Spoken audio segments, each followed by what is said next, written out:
Relationships are hard work, but they also make us feel so amazing. They make us feel like we can conquer the world. And this is why we put in the hard work. But how much hard work is hard work? How much hard work is normal? This is what we're talking about today. Toxic relationships. We're going to cover what does it feel like to be in a toxic relationship? The warning signs, if you need to get out, how to get out, as well as how to heal from a toxic relationship. It's a really important topic to cover because, as we said, right, we all want that awesome feeling that we get from healthy relationships. Yes. Yeah. So let's go first and define what is the toxic relationship? So healthy versus toxic, like two sides of the camp. We have a competition going on. What's toxic? What's healthy? Well, in today's world, we have relationships. We have relationships with ourselves. We have relationships with other people. What is helpful to us? What is not helpful to us? What is really toxic, which means you can't miss it that it's toxic. So some things are really not good for you. If you have someone beating you, calling you names, right? If you're afraid to be near them, if you're not safe in that space with them, those are severely toxic relationships. There should be no question. They're not good for you, right? And then there is, the run of the mill relationships that have toxic elements to them.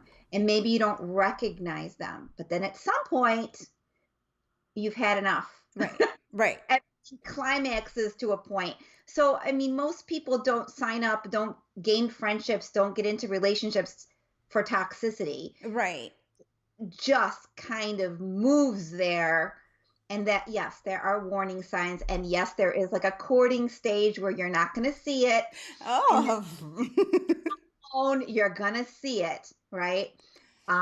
So there's all kinds of flavors of toxic. I mean, I don't want to, pinpoint people, label people as toxic because everybody has habits. Right. Some are helpful, some are not, some are just part of their personality that you can look beyond. And then there are things that are really nasty. Some people do some really nasty things. And most of us, I want to say most of the heart-centered people in the world would never ever imagine on purpose doing things to hurt another person. But it does exist. Right.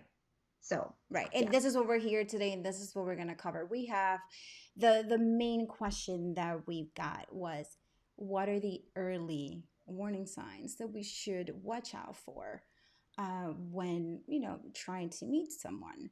So if we could perhaps go over the ones that before we are in the relationship, right? What are the Sure. warning signs?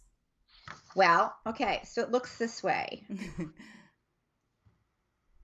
Early warning signs, we can see that they are wounded. Maybe they're insecure, but we think that it's okay. I see all the good things about you. It's okay that you're this way or that way. I can handle it. It's almost like you're not blind, but they need you. They love you. They tell you everything. Like it's this relationship that it it it puts you on a pedestal as the savior. You're But no, then, but wait, yeah. that feels good, right? Because they're like all of a sudden, it's like, oh yeah, and you're like their confidant, and you're like their You're person, right? everything. They can't live. They tell you morning, noon, and night what they're doing, and they're almost buttering you up every step of the way. So you become very much in their inner circle. So I know it may not look like a sign to you, but to me, when someone comes at me so like there's no boundary there.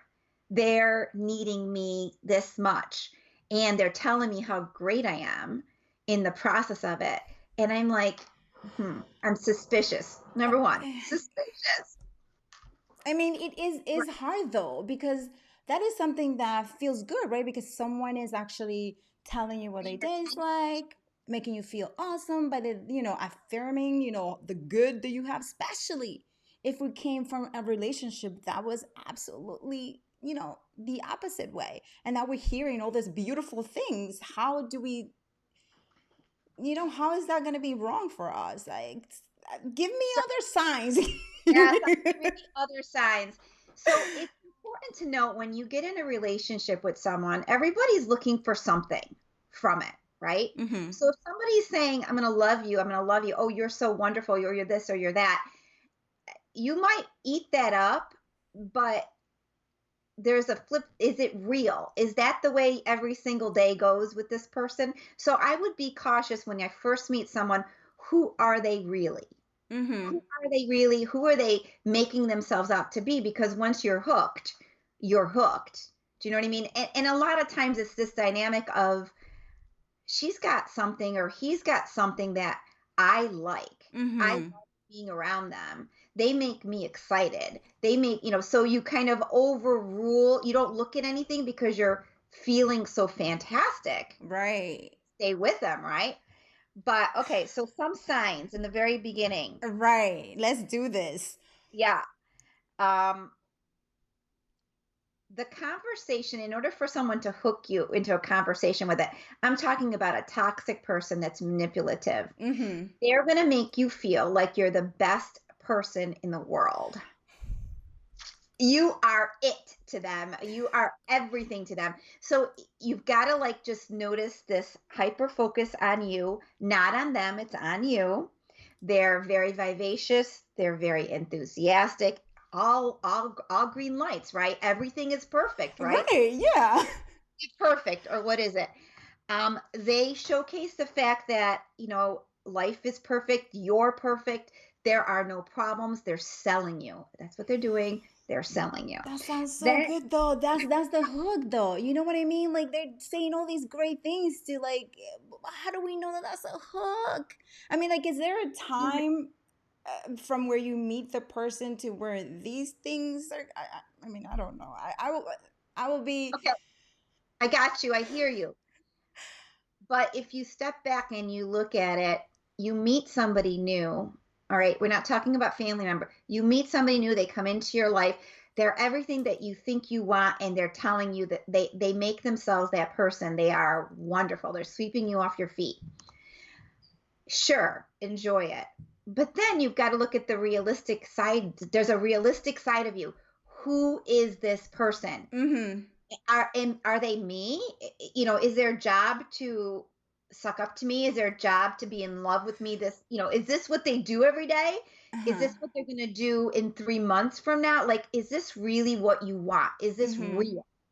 If it feels too good, it's not really real. Jesus Lord. You I just mean, Yes, you just went into a novel where they're romanticizing you to pieces to get you, right? mhm. And then what? So it's, what? Every single person needs to be looked at individually. These are simply warning signs, traits that say, let me look at who this person really is. Mhm. Like they're buttering me up too much. Um, they make you their biggest ally. They're in your life to help you, and they're intense about it. They are there for you. So it's like, see, people that are on the toxic side of life love adrenaline. They love the fast and the speedy and the excitement. And that is an attractive thing Mhm. to us. The issue being, is it realistic to have a person that's like that 24/7? Right. Or is it an outfit they wear? And how do we know if they're being authentic, if they're being real? Like, how do we test that? It's like, Right, right. Um, it's to me, it's really about looking at their heart. Like if they sway too much from everything is awesome to everything is bad to you're wonderful and this, like if they are not stable emotionally, then there's something off here. Mm. If what they say and what they do are two different things, there's something off here. If they stay away from talking about the truth of how they feel, so the truth, I really feel sad today. It Mm-hmm. was a great day for me. If you see that's a nice in the middle thing, that's a nice sharing. But then you see life sucks. This is horrible. Then that happened. Then this happened. Like if you see them go off the edge, Mm-hmm. that's a warning sign.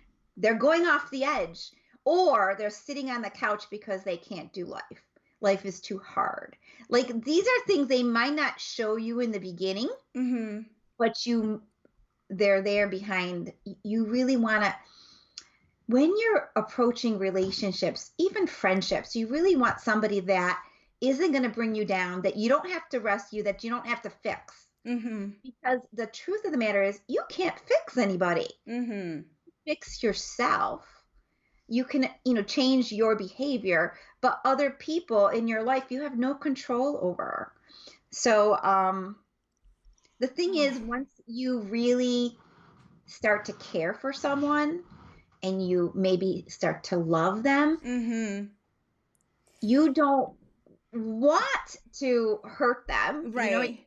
You don't, it's not so easy to step back and away because you're already in love with them. I mean, they're already telling you how awesome you are and how you feel, and I mean, how great they feel around you. So the least you want to do, the last thing you want to do is make them feel bad because they're so awesome, Well, we right? don't, okay, so if you're heart centered, you don't want to make anybody feel bad, right? It, Yeah. it's not your job to make anybody feel bad. It Mm-hmm. is your job to know what you're looking at so you don't get yourself tangled and enmeshed with somebody that's either needy, Mm-hmm. manipulative, or simply not making you a better person. Right. And So, let's address the audience for a little bit. If you guys have any questions about this topic, or if you want to share any of your your own experiences and how you dealt with what were the warning signs that you ignored but that you know now that they were warning signs, so that then that way we know and we can keep helping, because we have so many questions that you guys sent, so thank you so much. All right, Michelle, so continue please. continue, please. Continue, please. In some ways, when they share, like you're going to look at that. So if someone really, in the very beginning, they're trying to get the end, they're smoothing things out, they're making themselves lovable, they're telling you how wonderful you are, everything looks like it's a green light. And then slowly but surely, things can get, but this happened to me in my childhood, but I have a hard time here. And, it starts getting a little bit more, this is the very covert person that Mm-hmm. doesn't want to lose you immediately, but they slowly, so you start feeling sorry for them. Right. And you start making excuses for them and rationalizing their behavior. Now you're on their side. You know what I mean? And they're in some way now you become their biggest savior, their biggest supporter. So it's kind of convoluted, but it happens just this way. Um, It's insane. I mean, it's because how all these great things and all these awesome things and all these signs that we have, and then once we're in it, it's just the energy. It's just how drained we feel, and on the hard work that we put in the relationship with very little reward after a while, right? Because at the beginning, as you said, everything is great. They're acknowledging you. You're doing your thing. You're acknowledging each other, but then the honeymoon phase, right? mhm. Yep, yep, Is, yep. is done, and then now they're showing their true colors, and now you're feeling drained, not what you were looking for, which was happiness and how the relationship makes you feel and how great you feel and all that stuff, right? Now you are like, I have to call. He's coming over. You know what I mean? So it's like at that point, then you're Now, in too deep, so you need to get out, right?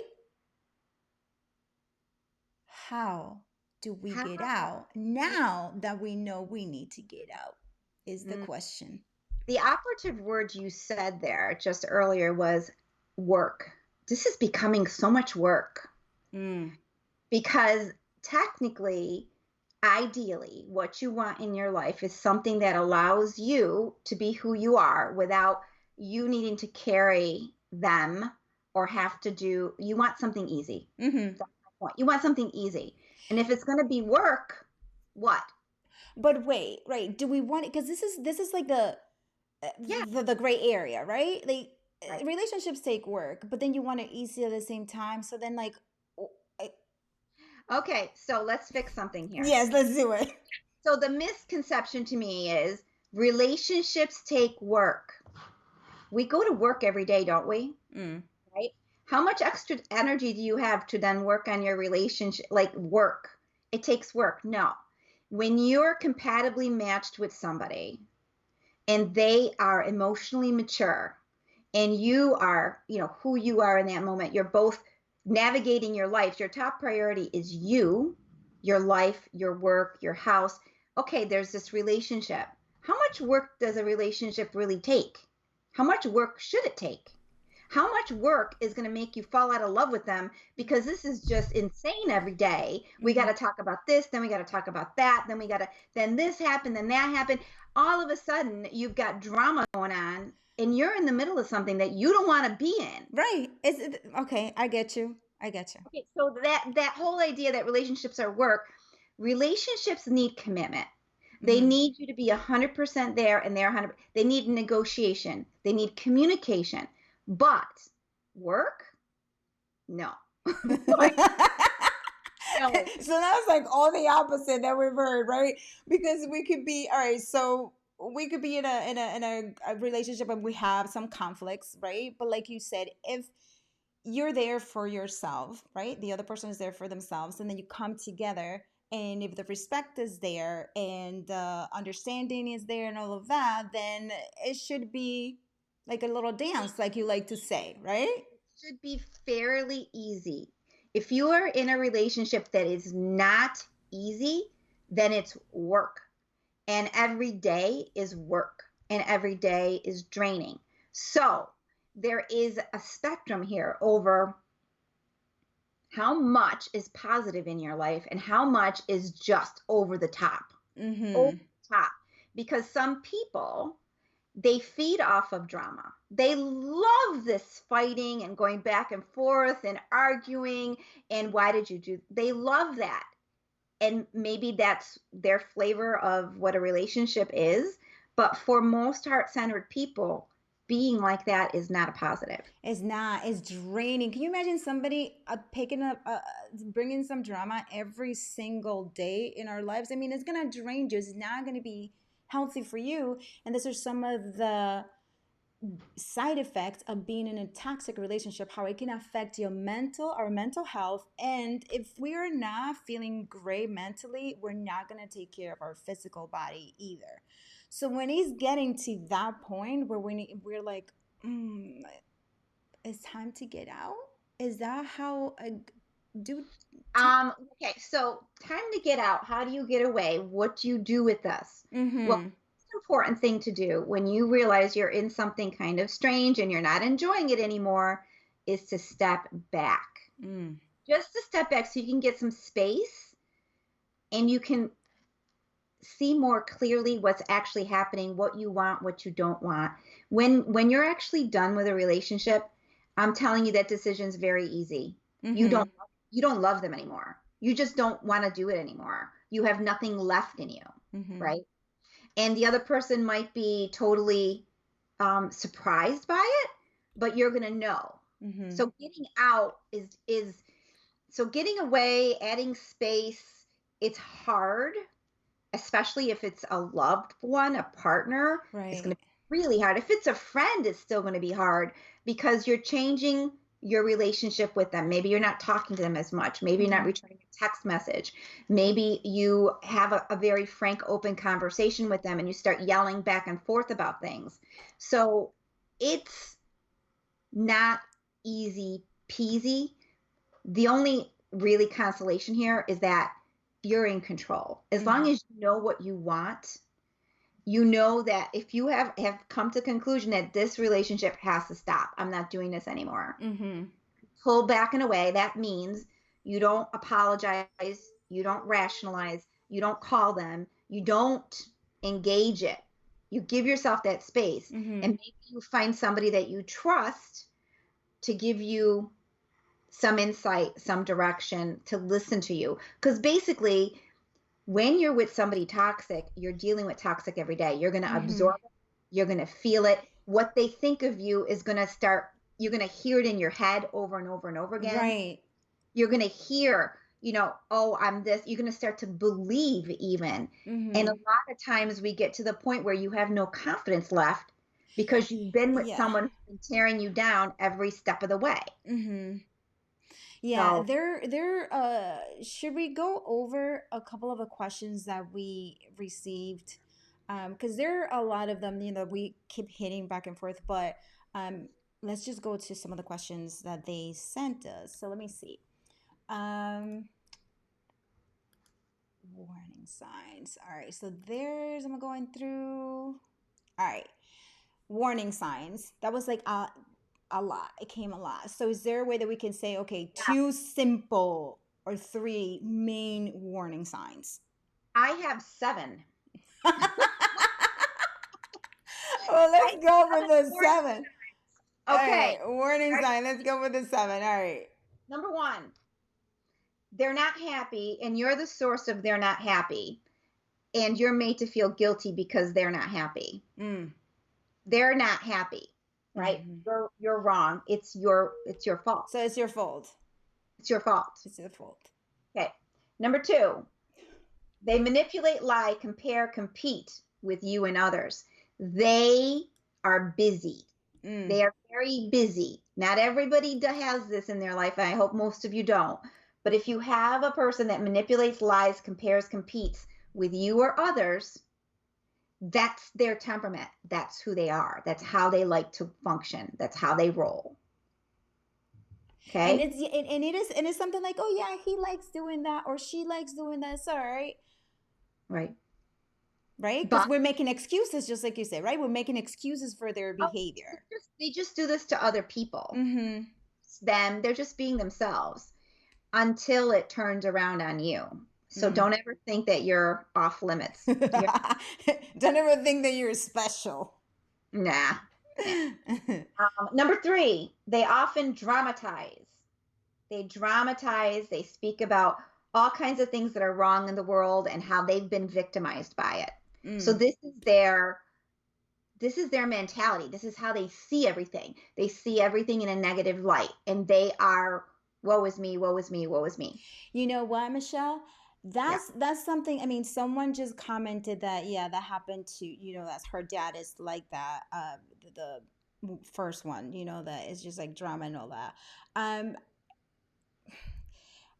A romantic relationship is very different than a parental relationship, and I would say that's probably a very, very tough relationship. Why?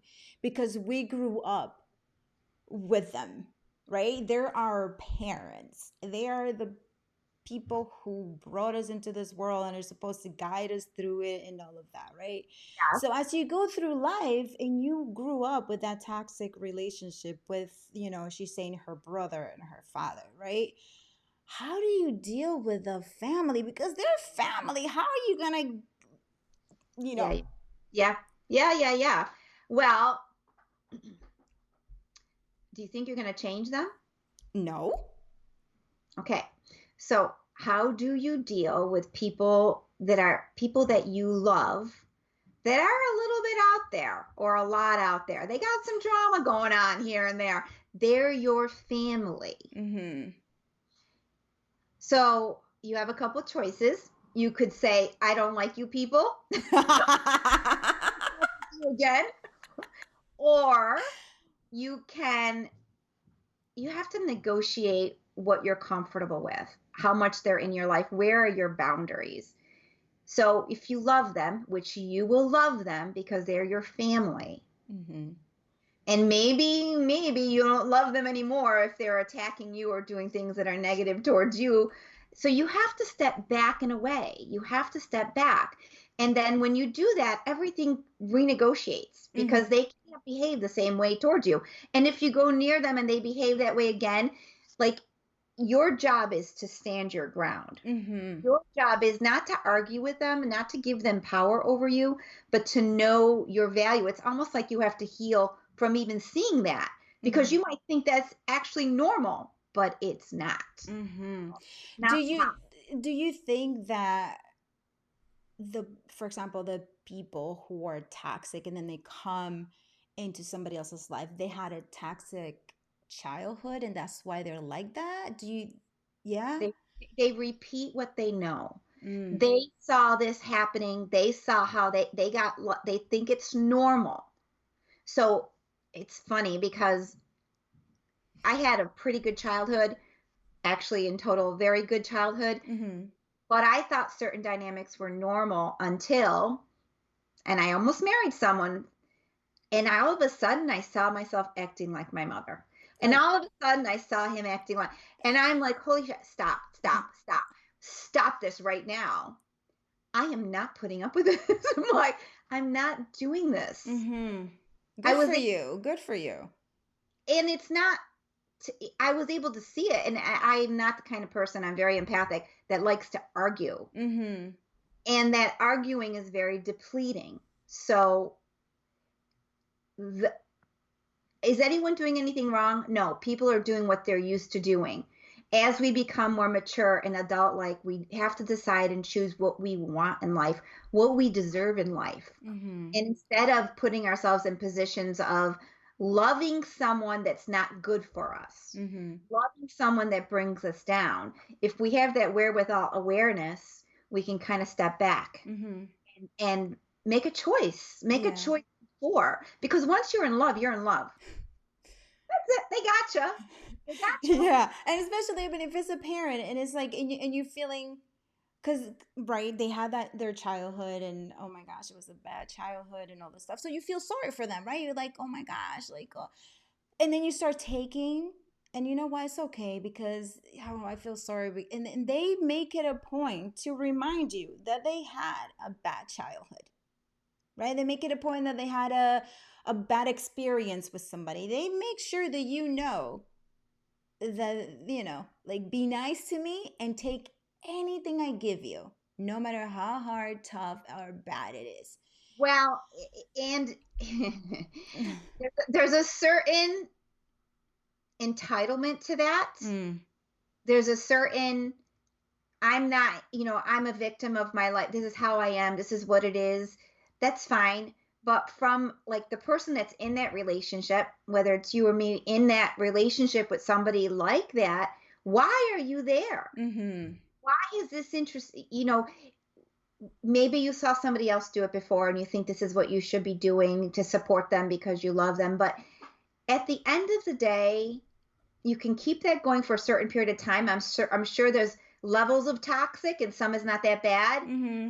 And if that person isn't meeting their own needs, if you're there to meet their needs, the moment you are not able to or refuse to, or they keep wanting more and more, you're there for them. Mm-hmm. They're the show. They're it. So you've got to kind of gauge who you have in front of you. Right. And that's And it. the thing is just like like I don't know but I do believe that the toughest ones I mean all toxic relationships are tough but the parental one holy that takes all the energy that you could possibly use why because they're your family right and then you feel guilty on top of all the guiltiness that they already put in on you their family and I need to and then I know what they went through and but then where's you.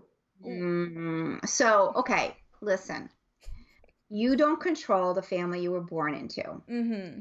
You do control how you choose to interact with them. You can still love them from a distance. You don't have to be in the middle of their day-to-day thing.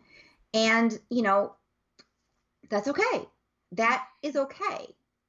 So you might feel guilty that you're not in touch with them this much or that much, but would you rather be with them? Like, what's what price are you going to pay? When are Right. you paying? When are you paying what this is? So everybody has good parts to them. Mm-hmm. You just as a person, you set your boundary up so that it's almost like I can assess what a person's potential is. Mm-hmm. Who I I have mean, for a sister, this is who I have for a mother, this is who I have for a brother. And they have all these sides to them that I don't think are that great. But you know what? I don't live with them every day. mm-hmm. We're not in the same house. If I see them once or twice a year, I look at the good things that are part of who they are. And I remember that there are parts of them that I love because Mm-hmm. everybody has good parts of them. The hard part when you're in a toxic relationship is when you're close to them. You're close to them every day or every week. That is hard. Mm-hmm. So, do you have to be close to your mother or your family every week? No. I know people who don't talk to their family but once or twice a year. Maybe And you'll that's talk. perfectly fine.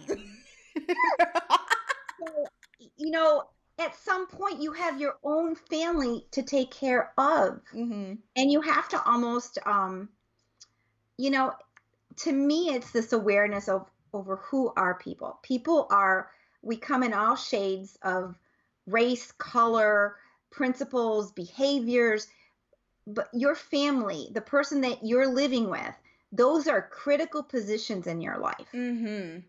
And this audience member actually said it, I mean, like, hit it right. You will pay by not getting their love if you aren't the way they expect. I Yeah. mean, like, and that's not okay. That's never okay. I mean, that's when you're like, you know what? Bye. No contact. You know what? No contact. I honestly, I don't need you. I don't. Oh, Well, I can get feisty about this, yeah. Andrea. I can get feisty about this because I'm with you on this. I'm gonna pass the mic to Michelle before I get too feisty. Mm.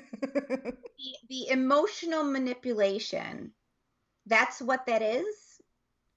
And basically you're there to help them, you're there to serve them, and if it doesn't work the way that they see it, there's something wrong with you. So it's like deflecting on another person. You're bad, you're this, you're that, you did, it's never about them taking responsibility for their life. Right. It's always your fault. And then you start questioning yourself, your beliefs, who you are. You start questioning all of that. Why? Because I mean, here's this person, right, who's supposed to like love you and be in your life and has sworn love for you and all of that. And then so if they're seeing that, that must be right.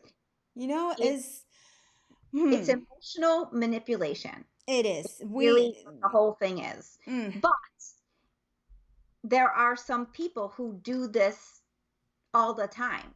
This is what it means to have them in your life. mm-hmm. So it's immaturity. But the question then beckons, why did you allow somebody like this in your life to begin with? Mm-hmm. That's a really, really, really good question, because you or me, whoever it is, picked one another. And actually there is such a thing as an empath and a narcissist. Mm. So I don't like to throw the words around, but one person likes to take, take, take, take, take. It's about them. And the other person likes to give, give, give, give, give. And the dynamic is tragic. Mm. You need to be, as far as a person that you are, really solid as to Mm-hmm. who you are. The love comes from within you for you. And then you share it with other people. Right. Other people don't get to build their empire of who they are based on the love that you have to give them every day, because that never goes away. Like, Right. like, yeah. Yeah, it's not cool. It's not cool at all. Like when people do stuff like that and they, I mean, like, I want to think that they don't realize it, but then again, it will be me making excuses, because it's okay, okay, one time, two, right? But when it becomes a pattern of behavior, you know what? Get out of here with that. Just get out of here with that. We have a question from an audience member, and she writes, "My challenge is my ex. in regards to raising my 12-year-old, almost 13-year-old daughter. She's very much struggling with having to be around her dad. She hates him. Wow.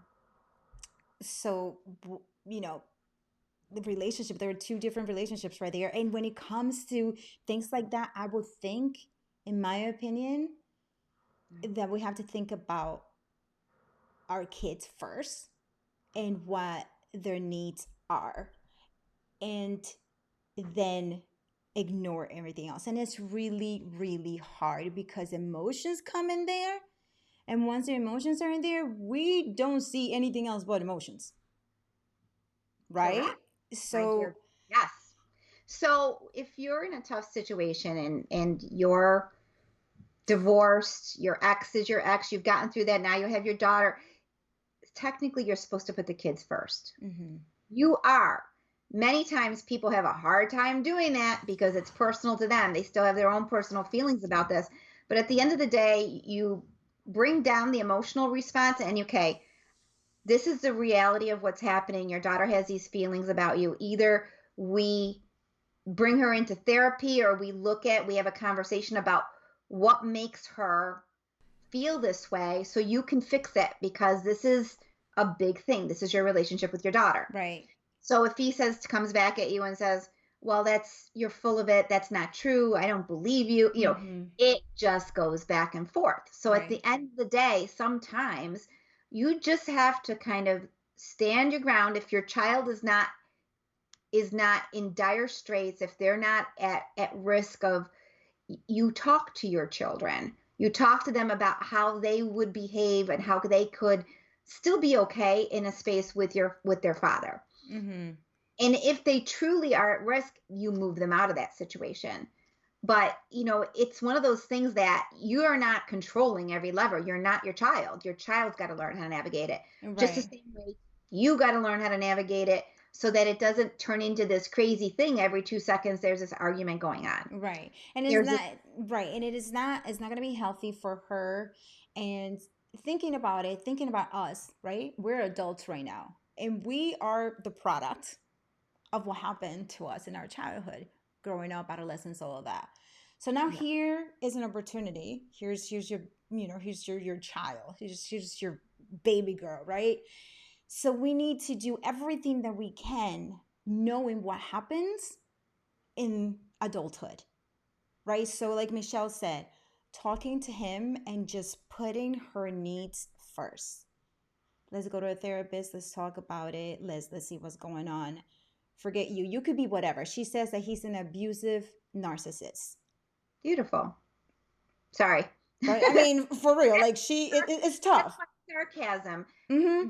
This, unfortunately, these dynamics do exist. People have been brought up. This person was probably brought up in a very abusive family themselves. So they repeat what they have seen. They don't know how to handle their emotions. So it makes it hard for anybody who's related to him. But what I always encourage people to see is how has this good or bad relationship made you a better person, made you a smarter person, made you a more aware person, because you're going to persevere through whatever it is. And that wound hopefully doesn't continue on with you. Mm-hmm. Mm-hmm. So this is the job for all of us as we become, I think our society is definitely evolving to notice these things. Yes. What did we grow up with? What did we inherit? What's here? And how can I make this world a better place for my children? Exactly. I mean, we inherit so much. That's what they called baggage. I mean, like, right? All this inherited behavior that we then now have to clean up. And it's not fun cleaning up, but I mean, we have to do it because honestly, we're in this life, in this space right now to be happy.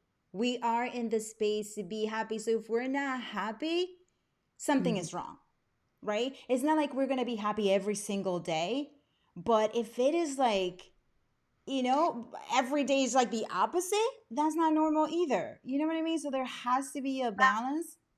At the end of the day, you can't run away from what you're feeling. Right. you can't blame the outside world for how you're feeling. You can't blame your parents for how you're feeling. You Mm-hmm. can't blame anybody. It comes down to you. So as an adult, I always say feeling is king. Feeling. How am I feeling?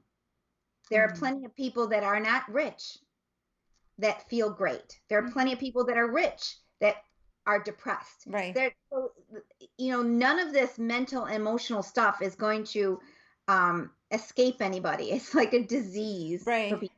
It's like a disease.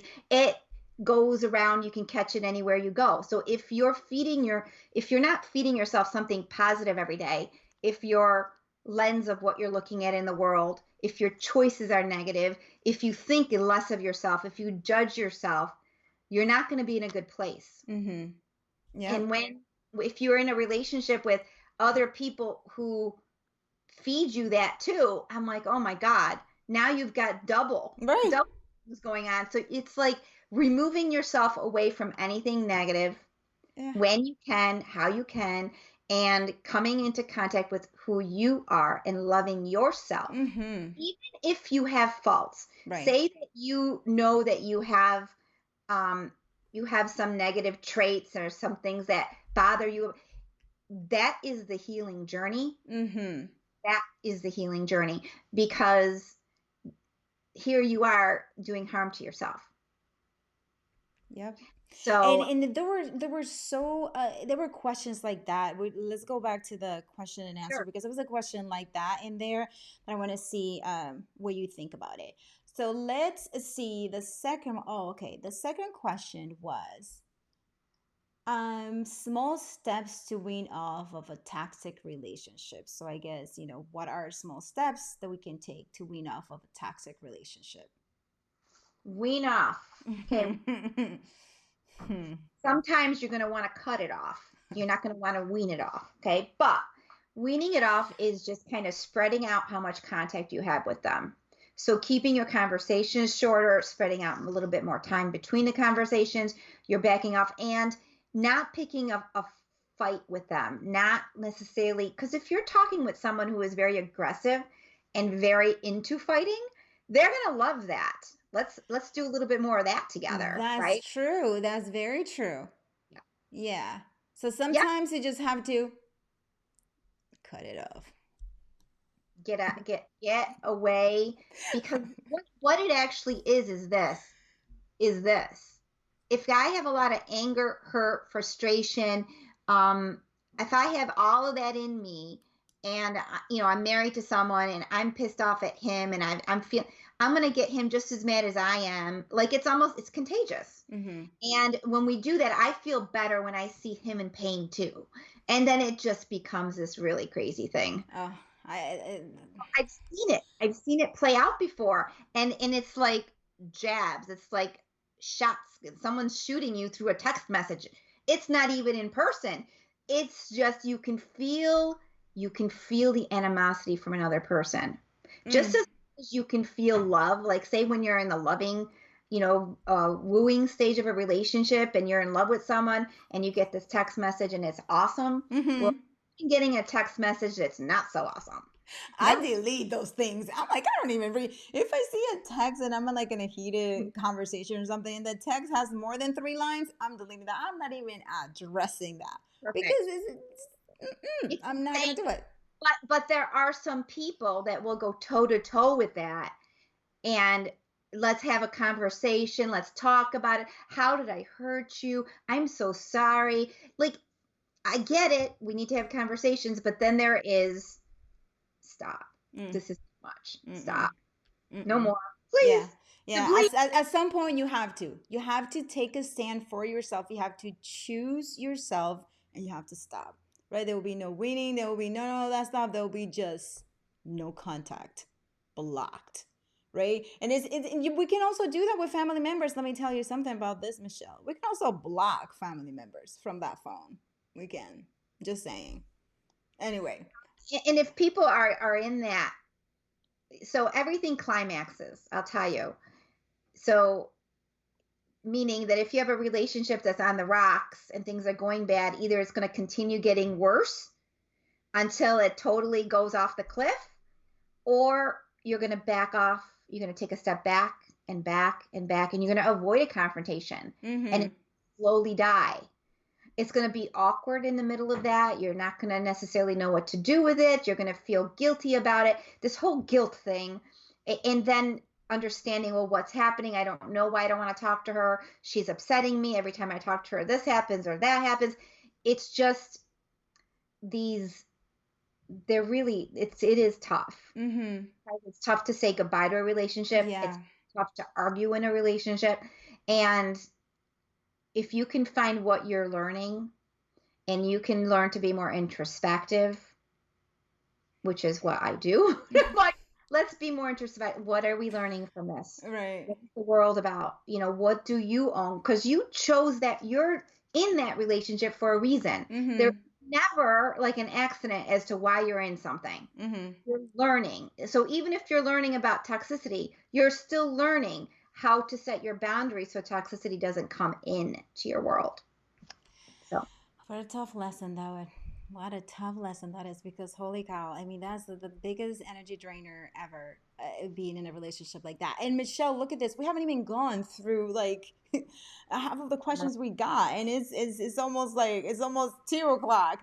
But you guys, thank you so much for your questions. We're gonna go over a couple of questions right now more, and we might just have to do a part two continuation of this, because it's really important to know how to get out, and even or the same level of importance is how to heal from these relationships, because once you're out, then you have to detox, then you have the aftermath of questioning yourself of maybe he was right, maybe they were right, maybe I was the one, maybe this. And then if you're not clear on all of these, you might just go back to that relationship again.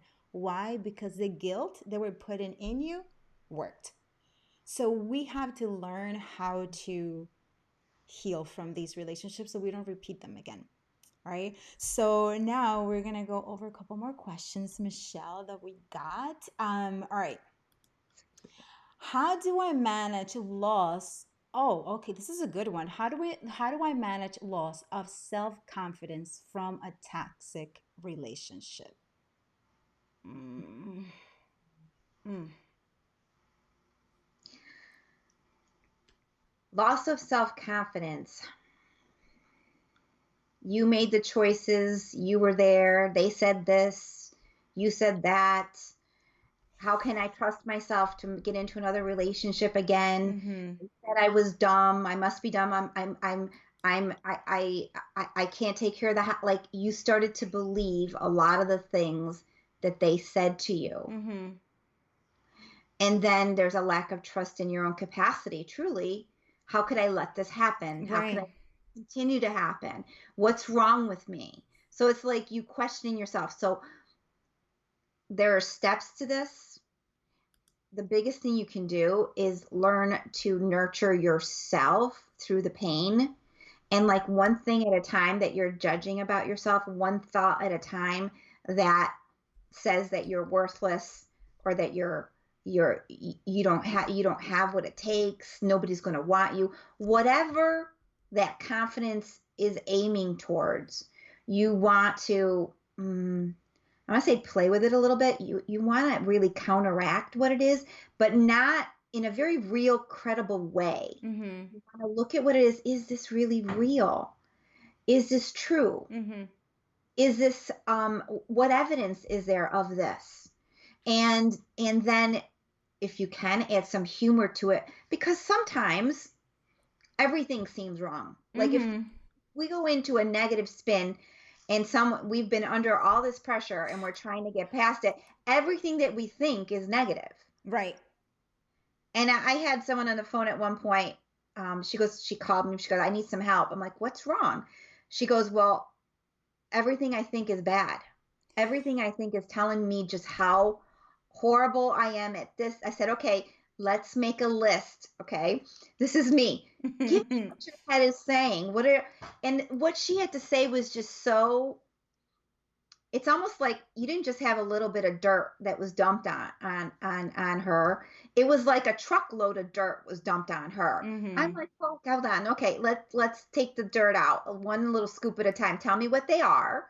And then it's almost like not taking yourself so seriously, because everybody I know, when you're in that negative spin, all those thoughts are super negative. There Mm-hmm. isn't anything that's positive. So when you write things out, which is like a journaling, and when you can find the wherewithal to know that this is really weird, this is Mm-hmm. really not true, this is real, but I'm thinking it, I'm feeling it. How do I get out of that? Okay, let's find some humor to this, because you can't possibly be, So what I did with her was I just kind of took her thought, she said, I'm not good financially, I'm horrible with my money. Like, yes, I said, you are the worst person I have ever met with your money. If I gave you, I just kind of, I took it and I made it a satire Mm. because it wasn't true. And she started to laugh hysterically. And that's what you want to do. You want to kind of stop that negative spin Mm-hmm. and see the humor of life, because it's just a thought, it's just an idea. It comes with a feeling. Is it true? Sleep on it, wake up the next morning, get yourself a cup of coffee, go look at the sunset. It won't be true tomorrow morning. Mm-hmm. But in those moments, that's why a lot of times people have really big struggles, because there isn't anybody positive in their life, and they're not sharing what this is, and the head committee has all of the negative stuff to tell them, and you just feel totally defeated and totally abandoned and rejected and The worthless. head committee, that committee can be bad. Sometimes that committee could just be like a bad committee, man. So you got to recognize that when you're in a negative spin, to have the compassion for yourself, to kind of step back and away. And if that means you're going to cry, if that means you're going to go for a walk, if that means you're going to call your best friend who's not going to make things worse, you need some help at that point. Mm-hmm. So, what is all this? It's heavy stuff. It's heavy. And if Mm-hmm. you allow heavy to continue in your life, it's not going to get better. It's going to get worse. Right. Yeah. Oh my gosh, Michelle. All right, so let's go. Oh my gosh, we have some information for you, and we put it together with a list of questions that we got. And Michelle actually has a form that you can put in your email address, and we will send you information on toxic relationships and the steps and stuff like that we have put together for you guys. So, all right. So, Michelle, let's go on another question. Okay. Can a toxic relationship relationship be healed? And if so, can you share how? I'm putting the link in here. Hold on, in a comment. So the link is in a comment that I put in. Okay. All right. Um, can a toxic relationship be healed? And if so, how? All right. So, yes and no. It depends on the people involved in this. Mm-hmm. And it requires a certain amount of maturity. Both people have to want to heal it. Both people need to want to come from the heart. Both people need to be willing to forgive themselves and the other person. Both people need to not need to be right at every turn. Like, they have to take ownership of their responsibilities, their emotions, what it is. They can't be afraid of saying, I'm sorry that I hurt you. So, They have, Michelle, I'm sorry yeah, to interrupt you. Okay, so a toxic relationship can be healed, and that would mean the two, people involved in the relationship want to make it work. So both. at that point, it Yeah, will require some work on both of their parts for this to work out. And right? That's what you're saying, right? Because I'm yeah. like, okay, all right. Yes, because you're finding the middle ground between two people. So say one person feels the other person's totally crazy, and you did this wrong, and you did this wrong, and you did that wrong.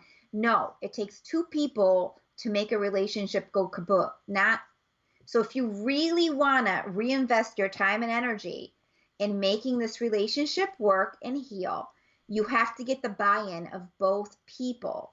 And there has to be a maturity, so it's not a given that it's going to work. Mm-hmm. It just depends on who those two people are, how severe, how much of a history they have, and how stubborn sometimes some of us are. Because some people never think they do anything wrong, Anna. Oh.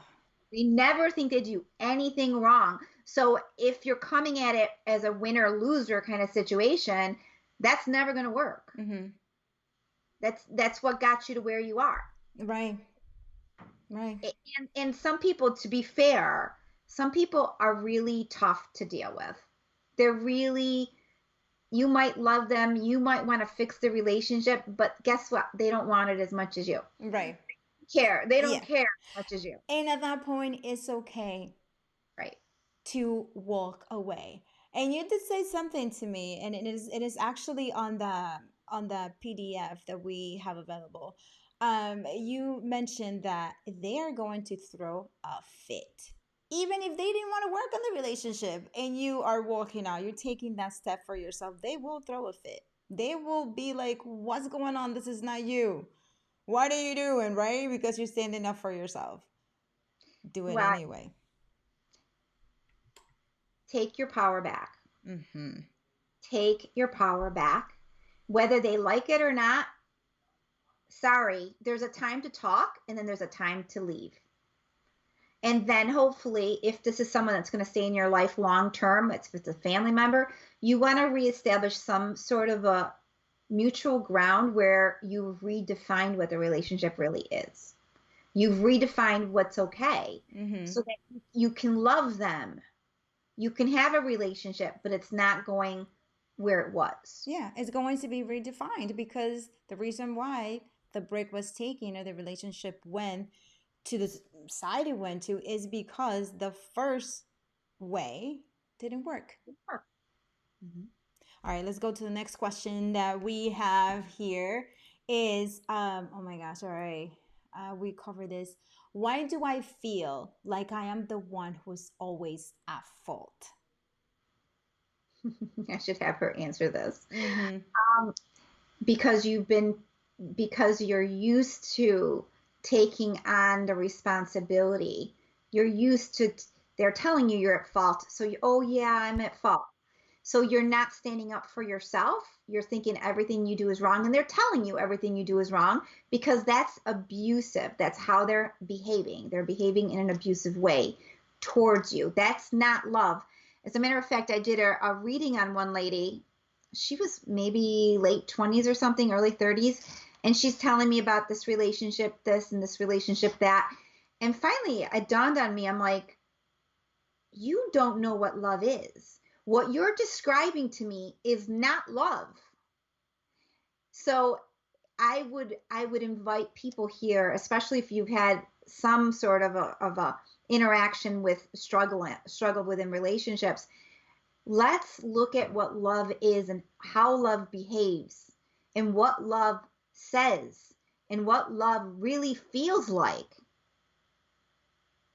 Because otherwise, you've just put yourself in a position with somebody. It's not love, because love, technically, you care about the other person for who they are. You appreciate the other person for who they are. You're not trying to hurt them. Anybody who tries to hurt you, that's not love. That's some other kind of warped manipulation they've seen before. Mm-hmm. So there you go. And you know, is you know, when you mentioned there, a lot of us, it doesn't matter what age we are, right? Might Right. not know what love is because we all have different love languages, right? We had a show on love languages and what, love languages are. And depending on the love language that we received when we were a child, right? That's the love language that we have. And that's how we're going to experience love going forward, Well, right? that's what we think love is. Exactly, right. That's what we think love is. But love is an emotion. Love unconditionally allows you to be who you are without telling you what you are, what you aren't, what you're going to do next, and it allows you to be who you are. It honors you. So you start with loving yourself. That's the first step. If you don't love yourself, you're going to constantly be thinking other people are giving you something. No. You start with loving yourself. So anything you get from anybody else is a bonus. Mm-hmm. It's dessert. You Mm-hmm. already have love. Yes. So that's it. Yeah. And it takes time. I mean, that takes time, but it's so worth it. It is so, so worth it. All right. So Michelle, oh my gosh. I mean, like this, let's go over two more questions and then we're just going to have to make part 2 of this. You guys, thank you so much for being here and for your questions. This is great. Feel free to add more questions to it. We will answer them later. And feel free to send us questions because we're going to have part 2, so we will cover your questions as well if we didn't do it on this part 1. All right, so you can send us your email. You can send your email to officially-unofficialtv at gmail.com, and then you can also send us an email. Let me get Michelle's email right now. We can send an email to Michelle at empathevolution.com. All right, so Michelle, we're going to go over the next 2 questions, I say, right? Okay. So can you have a toxic relationship with yourself?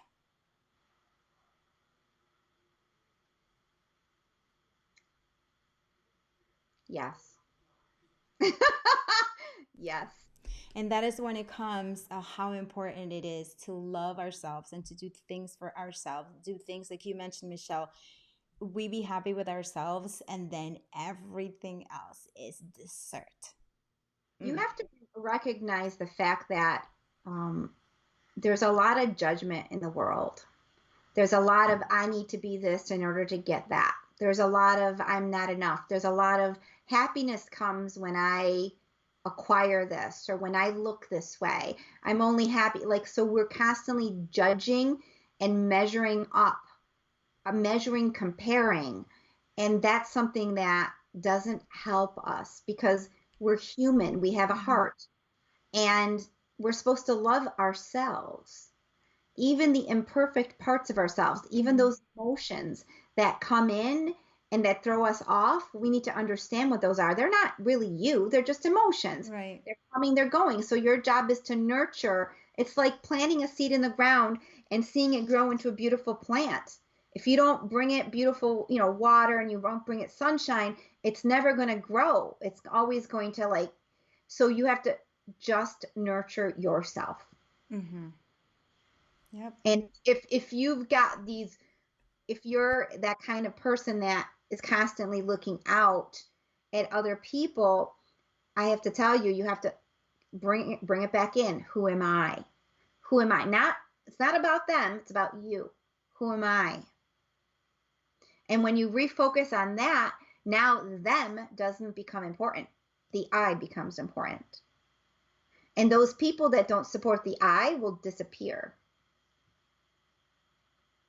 There you go. Leave. That's awesome. All right. So one last question. I feel like I should jump from the questions here, but I want to go in order. But let me go for this one. What are some tools to ensure a healthy relationship with family and work? Well, the number one tool is to have a healthy relationship with yourself and have space to decompress from other people, from their thoughts, their expectations, their anything. You want to decompress from that because that clouds so number one tool is meditation. Meditation, finding the space and the time to just be with yourself, period. And then when you're with other people or when you're with family, instead of focusing on what's not good about them, what they said, you kind of stay back and observe and let them be who they are. Try not to change them. Hold your own space. That's almost like an energetic thing. I'm going to teach more about this at my event in October. So I'm going to put the link in the comments here for this thread. It's coming as an online event where I'm teaching people about energetics, who you are, how to hold your field, how to love, how to release. Because when you have people around you, all do impact you. And when you have those extra tools, whether it's meditation or some other things, in addition to that, it will help you feel centered and feel more confident in yourself. Well, that's it. And is for example, when you are in a with your family, especially because you're spending time with them, and you're trying to hold your space, right? But they're just pushing because they know they put like They know your was it? buttons. I think you said this. What? They know all your buttons. So Exactly. It was you who said that. It's like they mm-hmm. know your buttons. They put them there. Yeah. You know, so they know all your buttons, and you're trying to hold your space, and you're like, you know what? I'm gonna be good. I'm gonna be good. Like I have like I have such a feisty personality. It's not even funny, right? But when it's with my family and they're doing their like I'm telling you, they talk. They say things, right? They expect you to be this way, the other, and I am such a rebel. I do completely the opposite of what they're telling me to do, right? I just stay quiet. I don't say anything, and if I do open my mouth, everybody's quiet. Like I said, the party's over, right? So I do try holding my space, but it's like years and years of taking all of it. You know what I mean? And not releasing it. So it's really good that you mentioned meditation because then you're analyzing your thoughts, you're analyzing these behaviors, you're analyzing everything that's coming in and how you don't have to react to everything because they're not you. They were just put there by Well, somebody else. meditation allows you to stop thinking, Mm-hmm. release the attachment to what the stories are and what the people are. I'm actually with time and with like your practice, Mm-hmm. you become more comfortable in speaking your truth, and other people's things don't even get in. So you don't feel like when you're listening to somebody that you just want to jump across the table and slap them for the things that they're saying. Mm-hmm. No, it's not even happening. It's not. That's a Because great feeling. That was a great feeling. They're like, okay, not bothering me so good. It's them. It's not about me. It's them. Like. it is. People speak about themselves. It's all about them. People are very Mm-hmm. centered. But when you are like, you're sitting there because this is your family and you're seeing things that just are kind of wacky, but you're letting them say all the things they want to say. It's like a sitcom. I mean, it really, and we've had sitcoms before, All in the Family. All these, everyone's got some warped way of thinking and talking, and the dynamics are weird. And I'm like, okay, well, guess what? This isn't going to be my life. I can come in here and visit every so often and watch this. I could never live it day to day. And if I'm going to say something, how do I say something in a way that they can receive it without coming down my throat? Mm-hmm. Is it worth me saying it? Is it worth, or do I want to keep on like stop it and not speak my truth? Mm-hmm. Is it really a good thing when you stay in something and don't speak Mm-hmm. what you think? So you can kind of almost be enabling certain behaviors. But at the end of the day, you create your own life. Your family is in their house, you are in your house. And then you get to decide what you want to do, who you marry or who you partner with, and at the end of the day, it's you. Mm-hmm. You want to have some love for yourself, and you want to have some loving, supportive, wonderful people around you. Because Mm-hmm. if you don't, you're paying the price for that. No. So for that, it's very important that you follow my channel so that you can be notified when the next program comes up. I am on Facebook as Officially Unofficial TV, and I am also on Instagram and on YouTube. Michelle, you can find her at Michelle. Well, Michelle, go ahead and give your information. Wow, go ahead and give. Okay, my website is empathevolution.com. My email is Michelle with two L's at empathevolution.com. Of toxic relationships, and we cover how to heal from them, which is so important. All right, so make sure you check that out. Send us your email so we can send you that, as well as check in for part 2. Thank you so much for watching, you guys. This is Anna Hill with Officially Unofficial. Thank you so much, Michelle, for being here. Send your shout out to your people. Yes, thank you everyone for being here. All right, everybody, thank you so much. This is Anna. Have an amazing day. And remember, you create your own life. Okay, so do it up because you have the power. And this is Anna Heen, and you're watching Officially Unofficial, where we make your life easier, one episode at a time. Thank you. Bye.